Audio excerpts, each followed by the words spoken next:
శ్రీ గురుభ్యో నమః. మహాగణాధిపతయే నమః. శివాయ గురువే నమః. శ్రీ కామేశ్వరీదేవి నమః.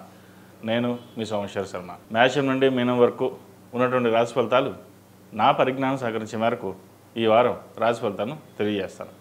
ఈ రాశి ఫలితాలు ఈ నెల 29వ తేదీ నుండి జూలై 5వ తేదీ వరకు వర్తిస్తాయి.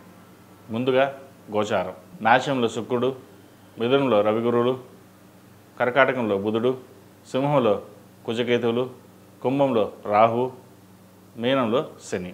అలాగే చంద్రుడు కర్కాటకం, సింహం, కన్యా రాశిలో సంచారం.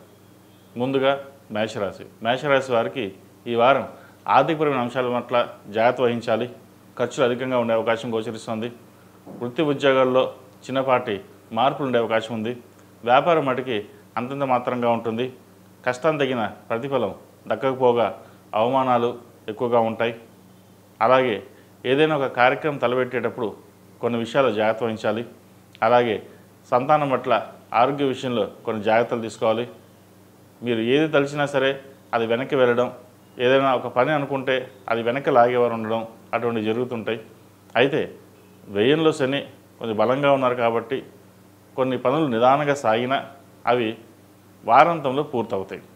అదేవిధంగా విదేశాలకు సంబంధించిన విషయ వ్యవహారాలు కావచ్చు, సంతానపరంగా విషయ వ్యవహారాలు కావచ్చు, శుభకార్యాల విషయంలో కావచ్చు, అలాగే డబ్బు ఖర్చు పెట్టే విషయంలో కావచ్చు, ఏదైనా సరే ఖర్చు చేసేటప్పుడు ఏదైనా కార్యక్రమం తలపెట్టేటప్పుడు 1-4 సార్లు ఆలోచించి ముందుకు వెళ్ళడం చెప్పదగినది.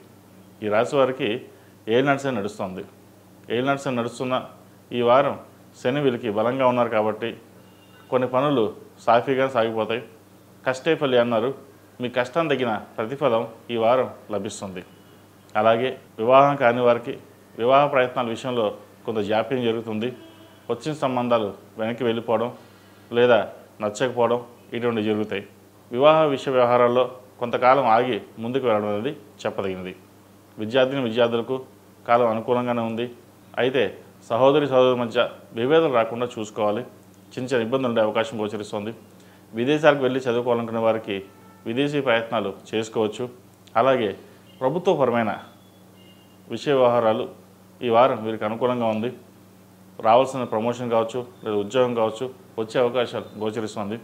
విదేశాల్లో ఉన్న వారికి ఉద్యోగ ప్రయత్నాలు ప్రారంభించవచ్చు. మంచి అవకాశాలు కలిసి వస్తాయి. ఈ రాశిలో జన్మించిన స్త్రీలకు వృత్తి ఉద్యోగాల పట్ల, వ్యాపారం పట్ల మంచి అవగాహన ఉంటుంది. అయితే భాగస్వామితోటి విభేదాలు రాకుండా చూసుకోవాలి. చిన్న మనస్పర్ధలు వచ్చే అవకాశం గోచరిస్తుంది.